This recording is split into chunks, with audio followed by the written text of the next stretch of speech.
Oh, there you are, YouTube. Doodle doodle doodle doodle do. Subscribe if you're interested.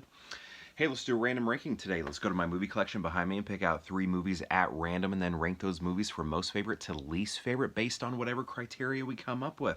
I'll rank them here in the video, and if you'd like to rank them in the comments below, please feel free to do so. Now let's get to picking some movies. Okay.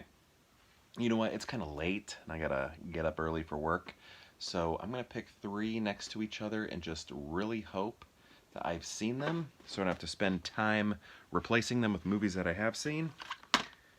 Okay, seen it? Seen it? Seen it. All right, here we go. Way to go. And I think these are movies I haven't ranked ever before. FrostNixon. This movie was nominated for Best Picture. This is a Ron Howard film. Frank Langella here may not look like Richard Nixon, but he sure does sound like him, and I totally believe him in the role. And then Martin Sheen over here, I kind of think he's great. Did I say Martin? like Emilio Estevez's dad? Sorry, Michael Sheen right here, not related.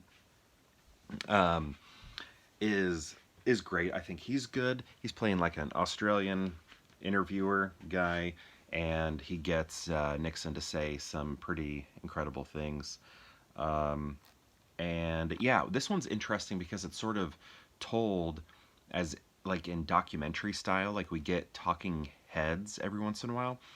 I already said once in a while, but like I think trying to think Sam Rockwell, Oliver Platt, and a few other people, will who were sort of in charge of arranging this interview between the two of them, will do these talking heads, sort of explaining, I guess, the process of getting the interview and sort of further explaining maybe the behind the scenes of the interview and things like that. So I thought that was cool, and if this had won Best Picture, I always thought that would have been exciting to have a movie that had like talking heads in it, because we really don't have many Best Picture winners that have broken the fourth wall, except for like Tom Jones comes to mind. You maybe could say The Artist at the end.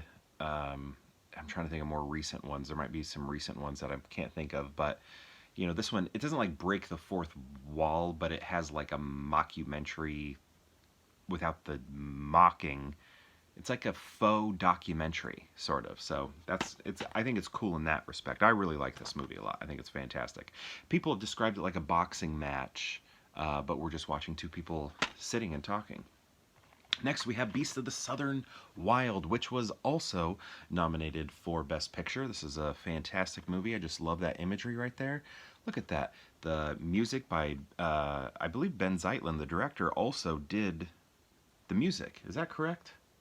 Correct me in the comments if I'm wrong there, but I have a feeling it was Ben Zeitlin. Also, Quvenzhané Wallis right here was nominated for Best Supporting, right? She's a kid, so they rarely give those to lead. Gosh, I should know this. Followed this race very closely. But her father, the man who played her father, I believe, should have been nominated as well. He was absolutely fantastic. This is a great movie. I like it a lot. The music's fantastic. It's like what's that word? Fable? Is that the right word? What is it like with animals? And because you have like the beasts here. What do you call that? Yeah, it's I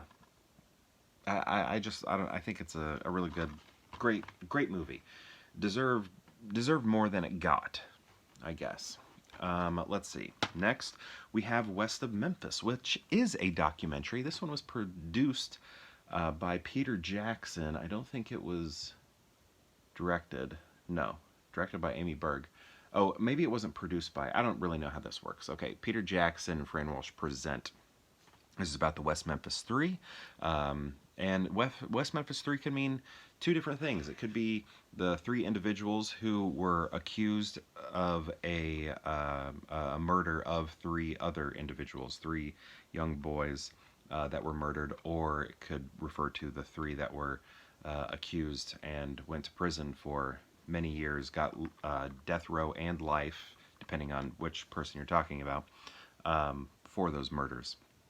They've since been released. The three people who were accused and spent time on death row and in prison. They are released, but they are not exonerated yet. Hopefully someday. I don't know if it will happen because Arkansas just would, I'm sure, does not want to eat that crow for getting things so wrong. But you have people like Damien Eccles right here. He was the individual who was on death row for the murder, which he did not commit. And yeah, two other individuals. The two others were just given life in prison. But again, all three of them are out. But the actual killers of the three young boys have not been found. It's, you know, widely believed to be one of the fathers. But again, not. Is it? I'm trying to remember. Is it a father or a stepfather? I can't remember right now. The exact relationship. I believe actual father, but I could have that wrong. But anyway, good documentary. There's also the Paradise Lost trilogy, which is great as well. But yeah, this gives further insights. This one, I feel like, well, this one has somewhat of an agenda also. I feel like the previous ones did as well. Like in, I believe it's Paradise Lost Part 2, this guy right here, who's one of the stepfathers of the three boys that was murdered, that movie has a strong agenda that he did it, that he was the one. But signs don't seem to point towards him anymore. So, you know, documentaries are going to have an agenda. They're going to have a leaning. You know, it's not just going to be facts being presented. They're going to have a way in which they're leaning. But yeah, it definitely seems like he's not responsible anymore. But it's one of the other fathers. He was a stepfather of one of them. But anyway, great documentary. I have the other three also. The original trilogy, and then this is like an extra thing that Peter Jackson had presented. Okay, so how are we going to rank these? Let's see. So I might do this on watchability. I love all of these. I think all of these are great. But I'm going to go FrostNixon. I've watched this movie quite a bit. This one is a little sad in some areas. There's like a, I don't know, just, you know, while it has great celebratory like music and awesome, just really cool positive stuff happening as well, it's also in a lot of ways a tough watch in regards to the person playing Quvenzhané's father. It's just, it's hard, you know, it's sad, it's hard. I don't want to live through that all the time. This one's just an easier watch, so I think I'm going to go FrostNixon just because it's an easier watch. This one here, you know, is not an easy watch either. So I think I might just rank this based on easy watches because I love all of these movies. This is kind of like a, how would I, if someone said, you know, if I'm not quite feeling right and someone's like, hey, which one of these do you want to watch? I'm going to say FrostNixon because I think I'll make it out pretty easily. So yeah, there we go. FrostNixon, then Beasts of the Southern Wild, then West of Memphis. So, these are, what do I normally say here? It's been a while since I've done one of these. Have you seen these movies? And if so, what do you think of them?